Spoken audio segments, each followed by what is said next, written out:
It's October 23rd, 2023.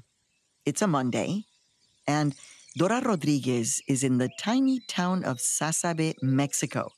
It's just across the U.S. border with Arizona, and today it's sunny and a little bit dusty. We were building a beautiful library for the community because they never had a public library. Dora is an advocate. She's an activist for migrant rights, and she's based in Tucson. Excited that this beautiful library is coming up, the murals are done. It is very welcoming.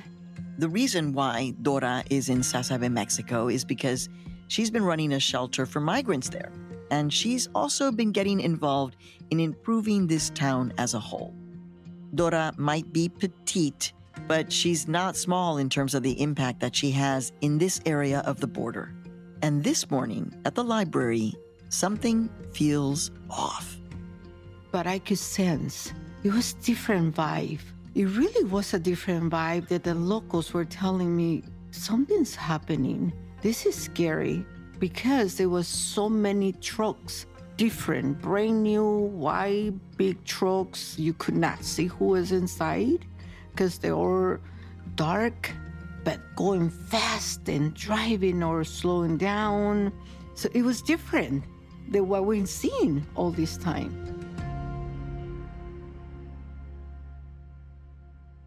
At the end of the day, Dora drives back across the small port of entry back into the U.S., and she drives home to Tucson.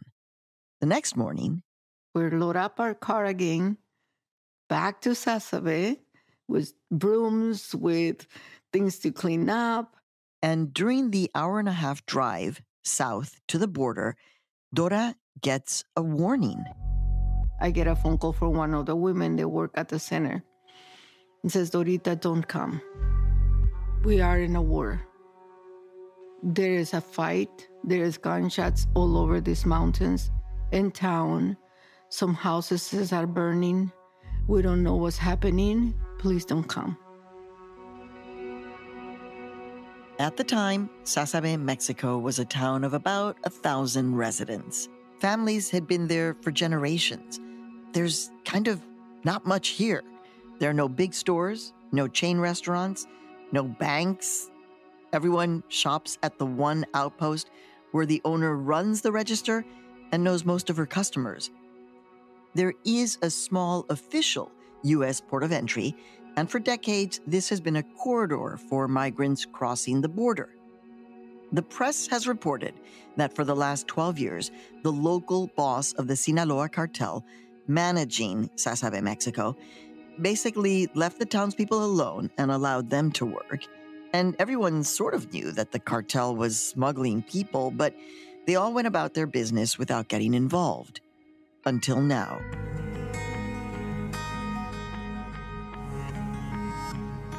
Now, you should know that there are two Sasabes, split up by the international border boundary.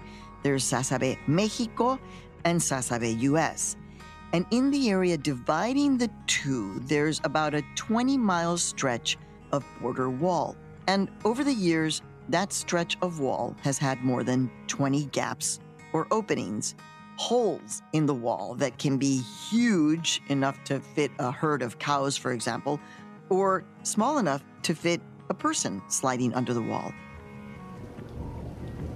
And those have been repaired multiple times, mostly because of erosion during and after the monsoon seasons, when torrential rains cause damage, and because people crossing cut holes into the fence.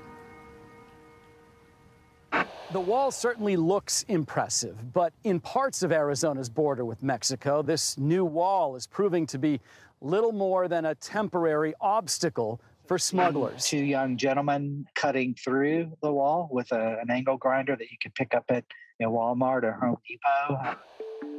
See, that same week that Dora got that warning call, something happened at the border wall nearby that she says also contributed to the spark that set things off. There was this one specific opening in the border wall not too far from the Sasabe U.S. port of entry, about a 40-foot gap where large groups of migrants, refugees, most of them families, had been crossing, where they'd wait on the other side of the border wall for the Border Patrol to turn themselves in and ask for asylum. That gap was very easy for that group that was already in that town. Now, the cartel group that ran that area, Dora says, had been using this opening because not only was it huge, it was easier to access than the more rugged, mountainous terrain until the construction company doing repairs closed that huge opening in late October of 2023. According to Dora and to other people we spoke to, including a Mexican security analyst, this caused the cartel smuggling operation to be pushed further east into another group's smuggling territory, all of this under control of the Sinaloa cartel. It's pretty much the same organized crime group. They're just different ramitas. Wings. The infighting within the cartel and the closing of that gap in the wall collided. And Dora says the fighting escalated daily. Within 2 weeks, at the beginning of November, locals woke up to find several homes set on fire in their town. So they ran to U.S. border officials seeking help. People were trapped. They could not go south to Mexico, to another towns near Mexico, because it was already controlled by the new cartel group coming in, taking over. And then they could not come north to the port of entry because they denied protection to these people over and over. So I start getting these phone calls. What we do?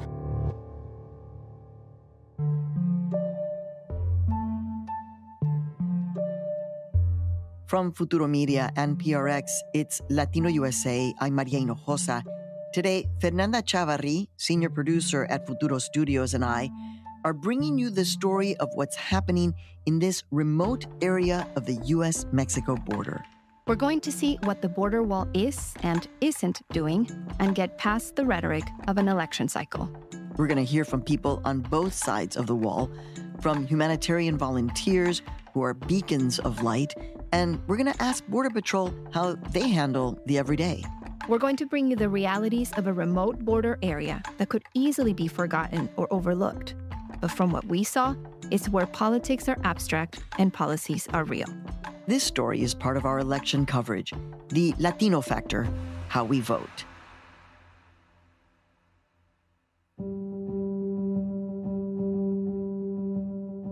Immigration and the border are very much front of mind as we get closer to Election Day.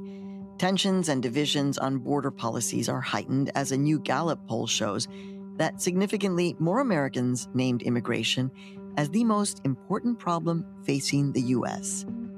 As we enter this all too familiar deja vu moment with a second Joe Biden-Donald Trump face-off. And I want to talk about another top issue, the border. I'm ready to solve the problem, I really am. Massive changes, and I mean it sincerely. Democrats say, please don't call them animals, they're humans. I said, no, they're not humans. They're not humans, they're animals. Immigrants, the border, all the time. Here's Speaker Johnson. I'm going to tell the president what I'm telling all of you, and we've told the American people. Border, border, border. The border is likely to be all talk for a lot of people. Many who will say that the U.S. is battling an invasion to describe desperate families asking for refuge legally. For Dora, the humanitarian powerhouse, it's not. I had not seen an invasion. There is no invasion in our wall, in our borderlands. It has never been one in 40 years I've been around those borderlands. What is new is the unprecedented cartel battle happening in Sasabe, Mexico, a conflict that has given birth to a new group of asylum seekers, the locals who had lived their whole lives in the shadow of the wall without intentions to ever come north. And here's the thing, and this is really important. Yes, there are millions and millions of dollars to be made in the drug smuggling business. There has been for decades. But there are now also millions and millions more to be made in the people smuggling business. And the people being smuggled, they're the ones living the consequences of shifts in this business and in U.S. policies. It's 5:51 in the morning. It's still pretty much pitch black out there. There's 47 degrees only. 47 degrees, but it's raining. 46. It's a cold and rainy March morning in the desert. We've been driving for about an hour from Tucson south to the border near the town of Sasabe, Arizona. Bob Key, a soft-spoken retiree, is at the wheel. My name is Bob Key. I live in Tucson, Arizona. What do you do? I'm a member of the Tucson Samaritans and Green Valley Samaritans. And back here we have? I'm Debbie McCullough. I also am a member of the Green Valley and the Tucson Samaritans, and I live in Green Valley. I lived in Tucson. We are on the U.S. side of the border, and we're driving parallel to the wall. We're heading east now, past that 40-foot opening that we mentioned at the top of this episode, the one that construction workers had closed up this past fall. We're on our way to another opening, many, many miles away, where the wall just ends. We wanted to see where people have been pushed to cross. So we know that people have been out here overnight, children as well. There was a family with a baby 1 month old. They're cold, and the rain, it's even... Bob and Debbie have been volunteering with migrant rights groups for 20 years. They've seen migration trends shift, the demographics evolve, but the need and their role remain. You know, once I made that connection with people, it truly became my calling. It's like I found what I was meant to be here for. It's hard to describe just how intense this terrain we're driving through right now is. It's a four-wheel drive type of road, with the border fence to our right. The hills go up and down so steep that when Bob approaches the top, we can't even really see what's below. Terrain that migrants have walked in the dark and under extreme weather conditions. Oof, this is a steep drop. I don't like it. Talking about the wall, as in capital T, capital W, has become synonymous with border security, illegal immigration, and anti-immigrant rhetoric. Even though the wall itself, as Border Patrol agents have said, is just a tool in the larger picture, a slowdown mechanism, but not a stop to border crossings. And if you haven't looked closely, the wall is really more of a fence. There are 6-inch steel ballards, 4 inches apart. Before Trump's Build the Wall chants became a center of his first presidential campaign in 2016, there were already more than 650 miles of border barriers along the southern border. Build that wall! Build that wall! During his presidency, Trump did build almost 50 miles of new border wall where there had never been barriers before, but the majority of his claim to fame was replacing more than 450 miles of smaller, dilapidated sections of the wall with this huge, menacing 30-foot fence. Now, fast forward to Biden's first day in office. CNN projects Joseph R. Biden Jr. is elected the 46th president of the United States. He signed an executive order saying that his administration would not build 1 more inch of new border wall. But that didn't stop the work to repair damaged sections of the old wall. Biden has said that his administration was forced to continue spending the money that Congress had allocated for these repairs. I tried to get them to reappropriate, to redirect that money. They didn't. They wouldn't. I can't stop that. Do you believe the border wall works? No. So, in the last 4 years, the construction company has continued to close gaps and welded shut some of the open parts without building new sections of the wall. How do you process what we're seeing here, which is the wall is here and now I'm confused. Yeah. There's supposed to be a border wall, but you're saying there's 10 miles of no border wall? Yeah. Because? Well, they just haven't, they stopped. So here's an indicator.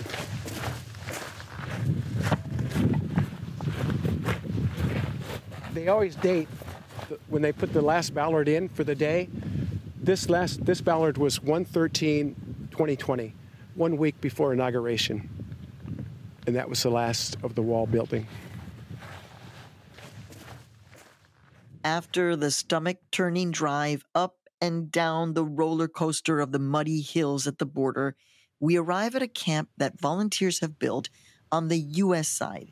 It's literally a stone's throw from the wall. This is the camp that was set up. We're here? Yeah, this is the camp off to the left that's set up to accommodate people with tents and food and water. This makeshift resting camp was set up in December of 2023, about a month after the cartel war took over Sasabe, Mexico, and when the 40-foot gap that was more easily accessible was closed.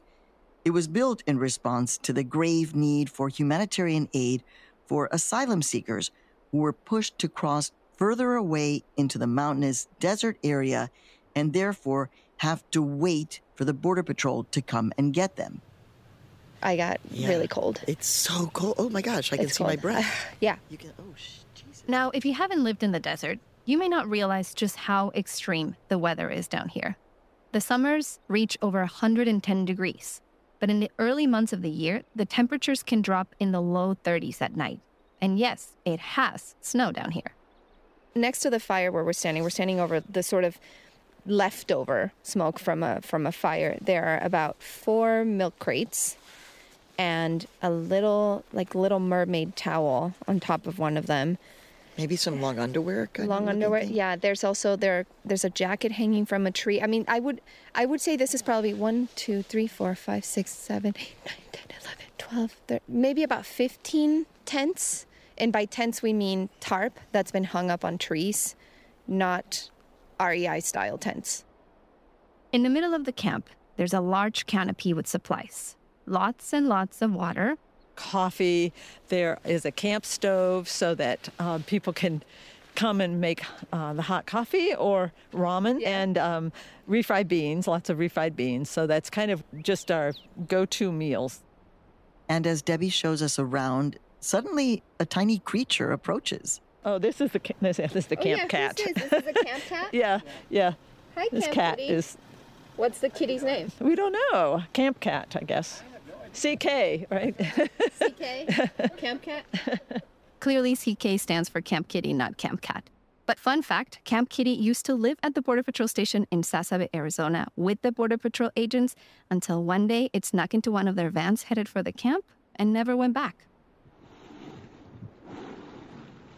As we move further into the camp, we see this decked-out Sprinter van, and that's where we meet Andy Winter. I'm the campground host. Andy and his little dog Rafa are usually the only ones who stay at the camp after sunset.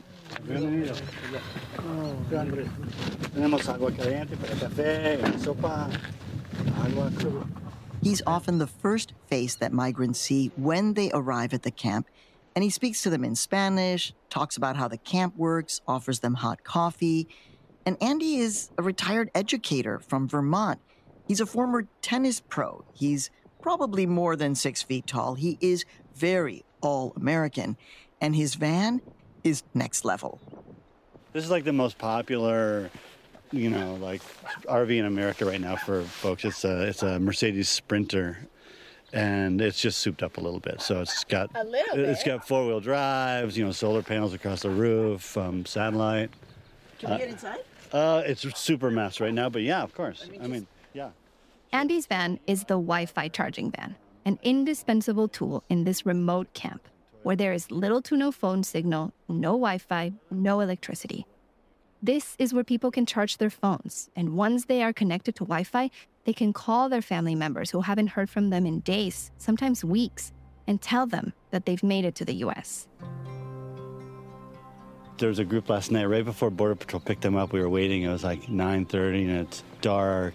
We got a fire going, and the stars out here in the desert, it looks like they drop down as the night, as it gets darker and darker. And we were just talking about how this moment is such a completely unique, like everything's changing for them in this moment, like this night, waiting for Border Patrol to pick them up for this whole new experience that they have no idea what's going to happen.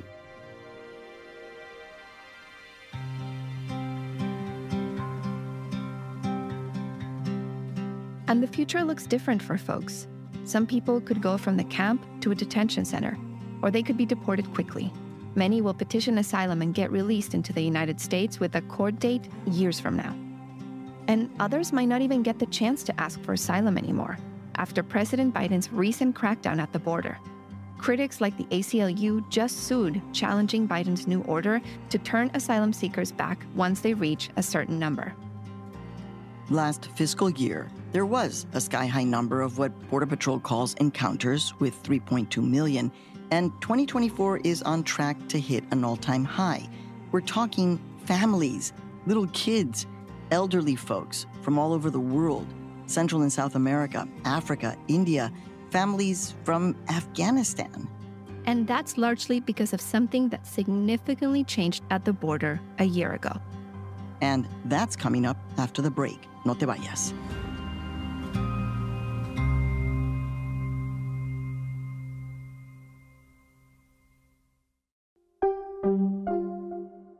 Welcome back to Latino USA. I'm Maria Hinojosa. And I'm Fernanda Chavarri.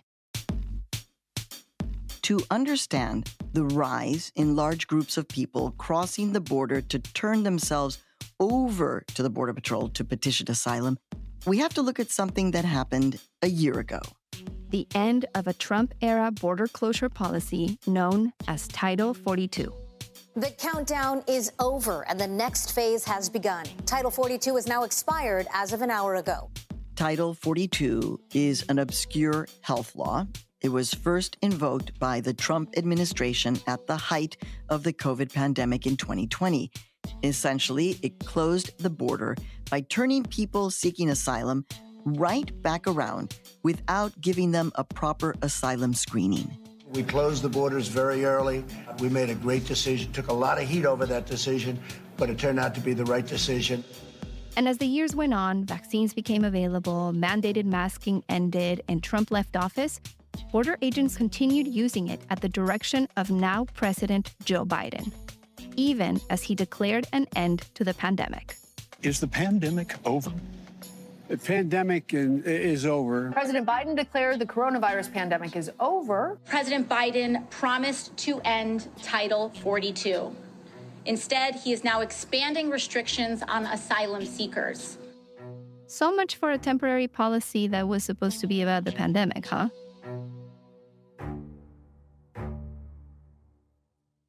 And here's the thing. The whole time this policy was in place, hundreds of thousands of people from all over the world stayed in Mexican border cities waiting. So when the policy ends, that's when we start to see large groups of women, children, families, all crossing the border wanting to turn themselves into the Border Patrol to begin the asylum process that had been denied to them for so many years. The number of people crossing illegally into America this past year has been staggering. 10,000 a day last week. It has been a record-breaking year, and objectively, it seems clear that the U.S. government has lost any sense of control. In Mexico, these groups have been managed, you could say, by smugglers working for Mexican drug cartels. And they started pushing large groups through Sasabe. That's when we started seeing the hundreds and hundreds and hundreds of people presented in our borders. But this is people who were already, a lot of it in Mexico. So this is the consequences. That's Dora Rodriguez, once again. She's the humanitarian migrant rights activist from southern Arizona. It is millions of dollars being made by this bottleneck that had happened in Mexico due to the policies that were created during the last administration. David Saucedo, a security consultant in Mexico and expert in drug cartels, says that the cartels take advantage of this. Las políticas migratorias de Estados Unidos son aprovechadas en cualquier sentido y en cualquier modalidad por los carteles mexicanos. They look at changes to U.S. immigration policy even if the migrants themselves are completely unaware of any of it. If we look back to the early 2000s, we would see small, sometimes family-run groups known as polleros or coyotes, and they would organize how and where people could cross illegally into the U.S., trying to go undetected. Tenían un negocio muy lucrativo. They had a lucrative business, but it was essentially a family business. Que era llevar a migrantes mexicanos o centroamericanos hacia los Estados Unidos en busca del sueño americano. At the time, David says, the smugglers' clients were mostly Mexican or Central American adults migrating for economic opportunities. And about 15 years ago, the big Mexican drug cartels began to take notice. They could make a lot of money trafficking people. Empezaron primero a reclutar a los polleros. So first, the cartel started recruiting those polleros and coyotes. Y después a desplazarlos por completo, para adueñarse ellos de este lucrativo negocio. Only to displace them altogether and take over the business of smuggling migrants. Plus, David says, the cartels could make even more money by kidnapping or extorting migrants along their journey at the hands of their own cartel members. Muchos grupos de migrantes son secuestrados por los mismos cárteles. An extension of the realities of Mexican victims of crimes at the hands of the ruthless cartels in Mexico, making now even more money off of migrants.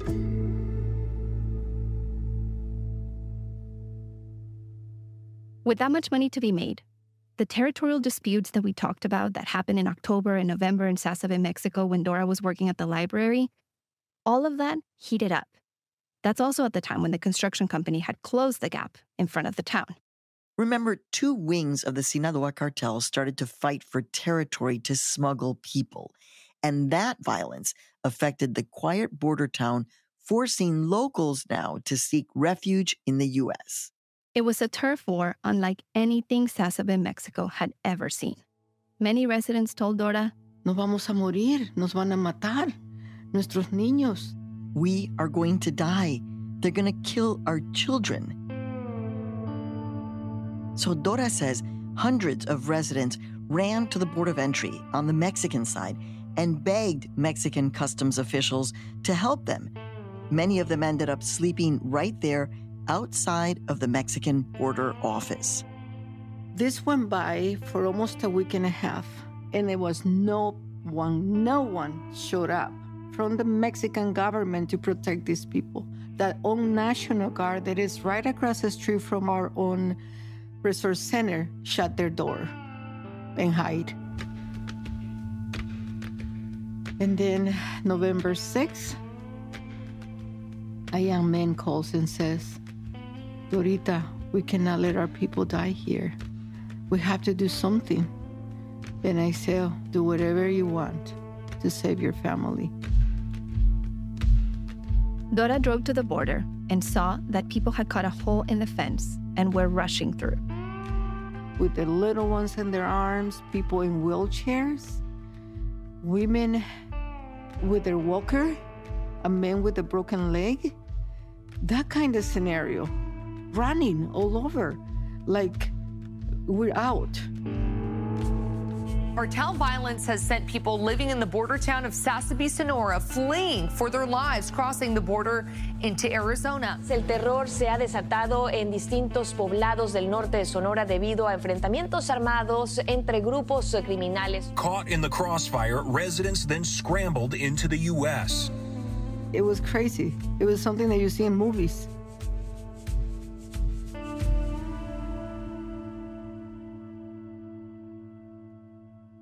We asked Customs and Border Protection for comment on what their agents saw at the official port of entry in Sasabe, and they sent us this written statement from the time of the outbreak back in November. It says, quote, "Customs and Border Protection is aware of the recent violence in Sasabe, Sonora, Mexico. Many residents of this town found haven at the Mexican immigration authorities and Mexican customs until the violence subsided. Individuals who presented themselves at the port of Sasabe, Arizona were evaluated on a case-by-case basis." End quote. We also asked officials with the Mexican government for comment, but they did not respond. As the violence continued, Sasabe, Mexico became a ghost town. So this town is this place got to be from 2,500 people to what, 50 now? And Dora had to make a difficult choice: to close Casa de la Esperanza. It was not lively. So this is what is really hard, personally, because I knew we were pretty much saving lives.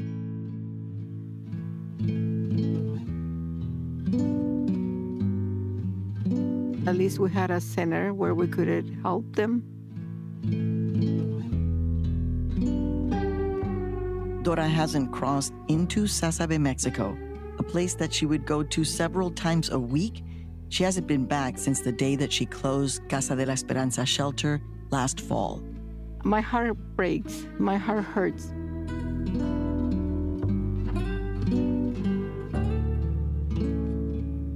Now she's focused on helping residents of Sasabe, Mexico, who crossed into the United States during the crisis. Dora says that some of them hope to stay in Tucson, but others really want to go back to their homes, and some already have.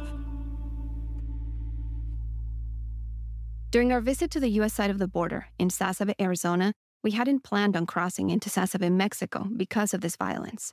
But when Gail Koserek, a volunteer with the Samaritans in Tucson, tells us that she's going to cross just feet from the port of entry, we decide to cross with her for a few minutes in the cold and windy pouring rain. Okay, let's come over here with the bag.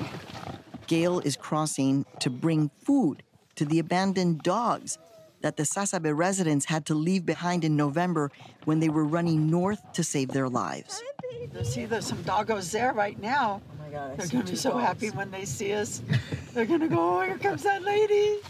Gail is super energetic, super fierce. She also used to run Casa de la Esperanza, the shelter, with Dora. But unlike Dora, Gail has been crossing at least once a week back into Sasabe with her 50-pound bags of dog kibble. And look what happens when you bring the food. They know. When they saw the car, those dogs came crazy running over here. Oh my goodness, there's so many of you. There are about 15 dogs that run straight to Gail once they hear her calling them and shaking the bag of food. It's a pretty wild sight. And usually on Wednesday, I bring food for people too. So because food is very expensive here, there's no jobs, and it's really difficult for the people that have returned to this community. Not long after the dogs surround us, two women start walking over to us. One of them tells us that she and her family left back when the locals fled in November, but came back recently. And looking around right now, she can still remember the fear she had as she saw houses being set on fire all around her. She adds that while things have been much more calm, she's sad to see her hometown become a ghost town. If you've been around the borderlands long enough, you may have heard this expression. When the U.S. sneezes, Mexico catches a cold. That's because the deep connection between the two countries is really palpable here at the border. And the cartel violence that ravaged Sasabe, Mexico since last fall has not only affected the locals, it's put migrants and asylum seekers from all over the world right into the crossfire. Nunca pensé que iba a pasar todo eso. That's Miguel. We're not going to reveal his name or exact age because he fears for his safety. Just know that he's a young adult from southern Mexico. And he saw firsthand the cartel violence that was happening at the border. Miguel tells us that his uncle lived in Tucson and had been working at a restaurant for many years. Miguel was in Mexico starting a family, and he needed money, so his uncle told him he would pay for smugglers to get him across so he could make a living, buy his house, and start his new family. Él es el que pagó todo eso. Miguel had no idea what was going on. It was his uncle who took care of everything. He paid the smugglers. He left his home in Tucson in order to make that trek north with his nephew. Miguel tells us that they met up with coyotes who transported them mostly by bus from his town to right near the border. And their journey of about 1,500 miles went pretty much okay, Miguel said, until they got to the Sasabe area in Mexico. Remember, this is just months after that gun battle crisis that forced residents in Sasabe to escape their town.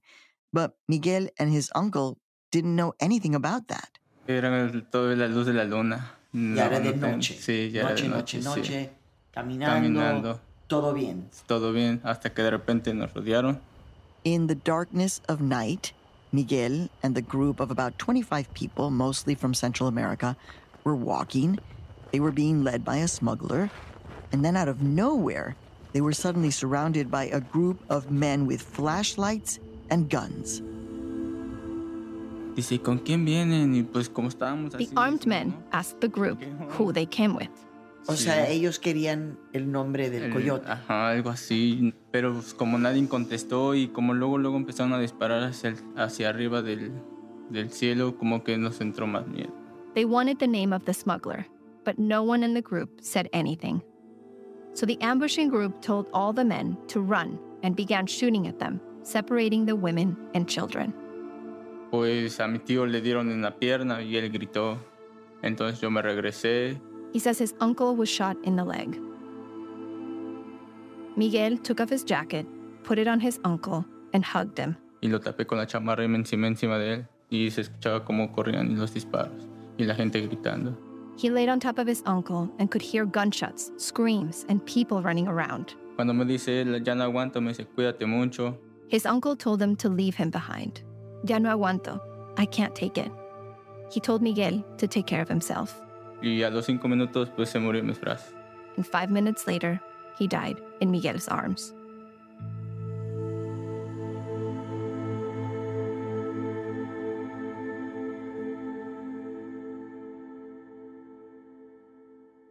Cuando amaneció, pues lo único que hice fue subirme al primer cerrito y fue cuando vi la barda.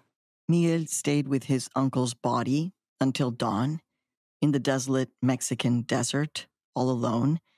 And with the light of day, he went up a hill, and that's when he saw the border wall and the United States right from where he was standing. Mi miedo era de regresar hacia atrás y encontrarme porque His feet covered in blisters, Miguel walked by the dead bodies of people in his group. He was too afraid to go back. Once he got to the opening that we've been describing throughout the episode, where the 30-foot wall just ends, he crossed and he kept walking. He made it to the camp where the Samaritans were, but he didn't stop. He needed to keep going. So he kept walking until a Border Patrol helicopter went by in the desert, and he signaled to it. And now, Dora is trying to help Miguel in Tucson. He deserves protection because, God forbid, if anyone find out that he was part of the murder, the ambush that they did to these people, who knows if they're going to come after him. Even though at first Miguel was an economic migrant, Dora says now he's the victim of organized crime and he fears for his life if he were to be sent back to Mexico. So he's asking for asylum, and Dora is helping his case in Tucson. Miguel is real. His uncle died. At this moment, I don't know how I'm going to help Miguel to find his uncle, to at least give him a decent death, a decent grave. Hearing Miguel describe what he experienced, it's really clear that he is still in shock and attempting to process the trauma. Un psicólogo me dio terapia. He's met with a psychologist and had therapy for the first time. Me dijo para que tranquilizara mis nervios, mi miedo. Trying to help him calm his nerves and control his fear. The people who is coming north seeking asylum or migrating, they are coming into a war zone that they don't even know. They are trapped too, because these groups are not telling them, hey, we're fighting for this area. They're not. They want their money. Money. Like most things, this is all about money. That's coming up after the break. No te vayas.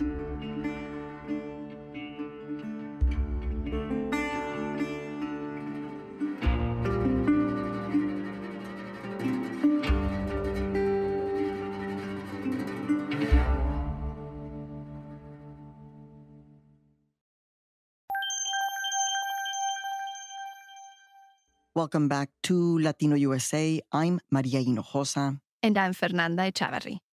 That cold, rainy morning in March, at the humanitarian camp on the U.S. side of the Sasabe border, just as the rain started to pick up, we saw two young-looking men walking up. Gail, the fierce and bubbly dog lover who crosses to feed the dogs in Mexico once a week, had just driven the two men here from a few miles away. We went to the end of the wall. We turned around and came back, and I said, oh my gosh, there's two men sitting there, and they were praying. So Gail turned to the other volunteer that was in the car with her and said, it's pouring. We're not leaving these people here. The men were so deep in prayer and relief to have entered the U.S. that they didn't even look back at Gail as she drove up to them. The men were Ángel and Emmanuel. They had both left their homes in Guatemala 6 weeks earlier. Ya veníamos para adentro, entonces ahí fue el destino donde topamos y ahí nos venimos apoyando unos al otro, pues.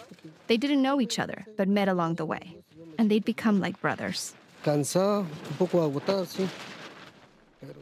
They are looking so exhausted.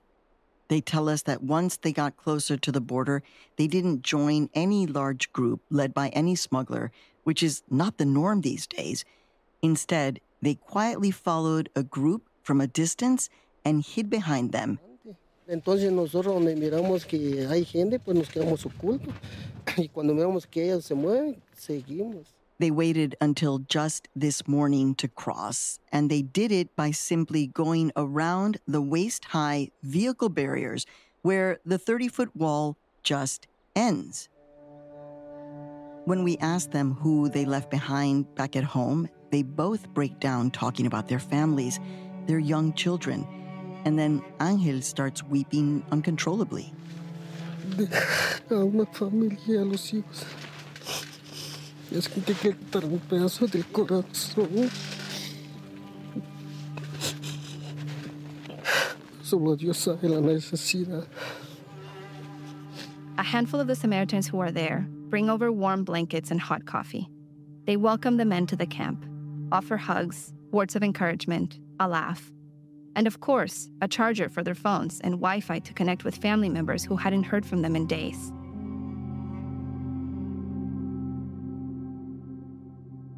The plan, as it usually goes, is to wait for Border Patrol to come by and check if anyone needs to be picked up from the camp. Whether or not Ángel and Emmanuel have an asylum claim, that's unknown, and that's up to U.S. asylum officials. But for now, they're going to wait to be picked up, processed by Border Patrol, and either get deported immediately or open an asylum case and remain in the U.S. Not far from where Ángel and Emmanuel were sitting trying to stay warm and dry off, there is a metal sign. Oh, this is a new sign. Oh, yes. Wow. Wait, what does it say? Oh, Can you read it? Transportation of undocumented non-citizens is a federal crime. These new signs are posted near the border wall, and Debbie believes that they're posted in direct response to the humanitarian workers who are driving people to this tent camp. These people are seeking asylum. We believe that that is not a crime to help them get to the authorities. I don't care what their signs say. It's not against the law. The way she sees it, she drives people along the wall to the camp for shelter, but she doesn't transport anyone into the country. We aren't furthering anything by making a lateral move to a camp where Border Patrol comes to pick them up. And it's not just Gail. The Samaritans do use their vehicles to bring people to the camp sometimes as well. If we need to move them from these extremely remote areas where there's no way to contact Border Patrol or they're in medical distress, a pregnant woman in labor, for example, we have a protocol to call 911. Sometimes we can't get cell reception. We'll move them to where it's an ambulance can get to them. But you have to call 911 and let them know you're doing it so it's on record. Yes. We heard from the Samaritans and other volunteers that there's a relatively good open communication line between them and many Border Patrol agents in the area right now.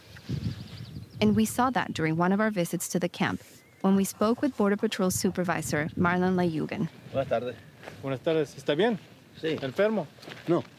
He and his team stopped by the camp to take a man into custody. Cansado nomás. ¿Qué tiene en la mochila? Una cobija y unas atas. He asks the man if he's hurt or if he needs medical attention. The man says no. Then he asks him if he has any weapons. ¿Tiene armas? ¿Algo que me pueda hacer daño? No. Una navaja. And lightens the mood by following up with, ¿Algo más? Bombas atómicas. Do you have an atomic bomb? The man is in his 60s, and he says that he had worked in a ranch for decades in a nearby town close to Sasabe. But with the spike in violence, cartels burned down the ranch where he worked. They killed anyone who was inside, so he ran away with nothing but his backpack. And now he'd like to get protection in the United States. What the Border Patrol does is we have to know who he is first, right? After we run records, then we're able to make a determination as to whether the guy has to see the judge or for like a criminal prosecution, or if he claims asylum, that's a whole nother pathway. So today, he says, is a slow day. But in his experience, that could suddenly change. We'll have nothing, and then suddenly there's 150 people here. And, these guys are helping, but you just get overwhelmed very quickly, In recent months, the Tucson sector has been the busiest, or one of the busiest, nationwide. The sector covers most of the Arizona border, spanning across 260 miles, with more than 3,500 agents assigned to it. Now, here's some statistics. Encounters here at the Tucson sector have gone up 140% in the fiscal year of 2024 The number of migrants crossing the U.S.-Mexico border has climbed, and it has only continued to climb. And it is now pushing border towns to their limit. One of the busiest spots is right here in Arizona. At this very camp, volunteers have helped groups of 50, 100, sometimes even more. Smugglers guide them to the end of the wall and then tell them to cross.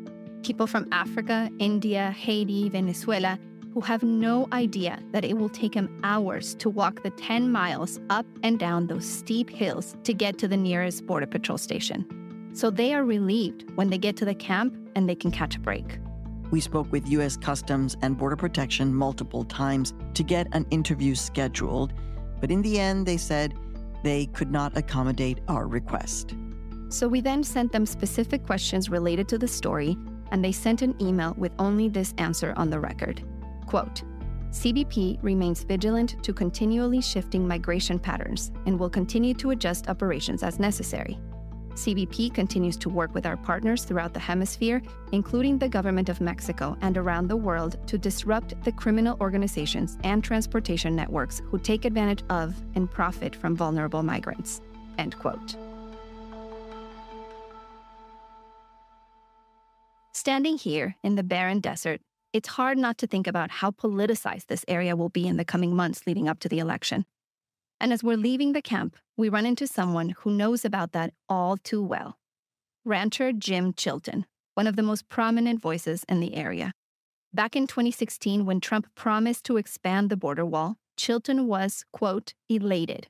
He's a fifth-generation rancher in his mid-80s whose property touches the border. I have 5.5 miles of the international boundary. Over the last 20 years, Chilton has testified in Congress multiple times regarding the politics and policies of the U.S.-Mexico border. He's been an avid supporter of the border wall and, at times, of Trump. But he has also seen the shift in demographics at the border, from the Mexican single men crossing trying to evade the authorities to the multinational families seeking asylum. I have 24 wells, 13.5 miles of pipeline, and they go to water troughs for my cattle to drink. And I put fountains on them so people can come along and drink their water and fill up their water bottle and go on. Since I've been on this ranch, over 35 people have died on the ranch. It's just horrible. And I don't care whether they're drug packers, whom I really dislike, or just immigrants coming through. No one needs to die. No one needs to die on my ranch. According to a recent NPR-PBS Marist poll, almost 40% of Republicans and 20% of independents say immigration is the number one issue in the upcoming election. And like in previous elections, Chilton will be talking to anyone who will listen. Well, some people call it an invasion. All I know is a large, huge number every day come across the end of the wall, which is on my ranch, and come walking down towards Sasabe. And the Border Patrol, they want to be apprehended. The ones I'm concerned about coming through my ranch are walking north in camouflage, and many of them are packing drugs. Recently? Or A couple of years ago.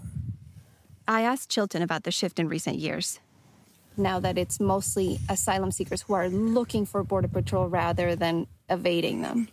Yes, the two different types. And so the cartels have shifted people this way.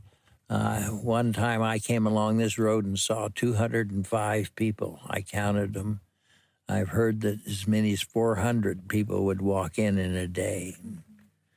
The Samaritans, the humane borders people help them, and it's really nice. It's very significant and wonderful.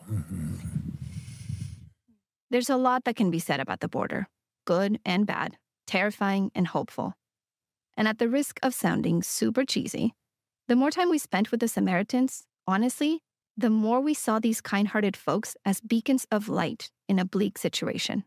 Especially Dora, who you've been hearing from throughout our episode. And she also has a message to anyone hearing about a so-called invasion at the border. I really want people to understand that that is a very, very dangerous word to use. Words make a difference. They're not going into our communities illegally. They are processed. They have a paper in their hands. They allow them to be here with documents. You know, there is no invasion. In the last couple of months, the number of people that the Border Patrol has taken into custody have, in fact, decreased, not just in Arizona, but across the U.S.-Mexico border. And there are many factors that contribute to the number of people coming across the border at any given time. You have Mexico's own ebbs and flows of how it works as an extension of the wall by stopping or detaining non-Mexican migrants along the journey. You have the smuggling tactics and patterns at the hands of cartels, spikes in violence in Mexican border towns like what happened in Sasabe.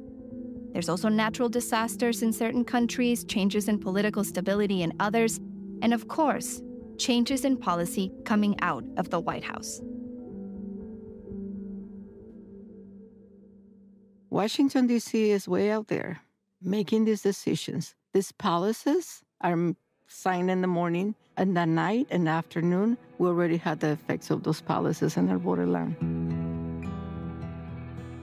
We have those people who already are either not allowed to cross in that area, who are going to be processed differently, who are going to be pushed to the most remote areas to cross and die, or who have to pay thousands and thousands of dollars to this organized crime in order to seek protection. It is not okay.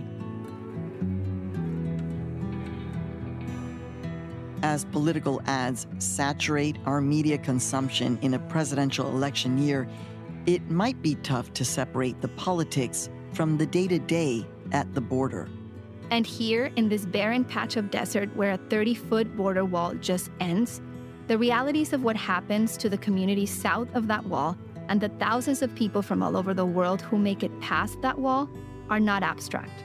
They're not politics. They're real. And they're sometimes a matter of life and death.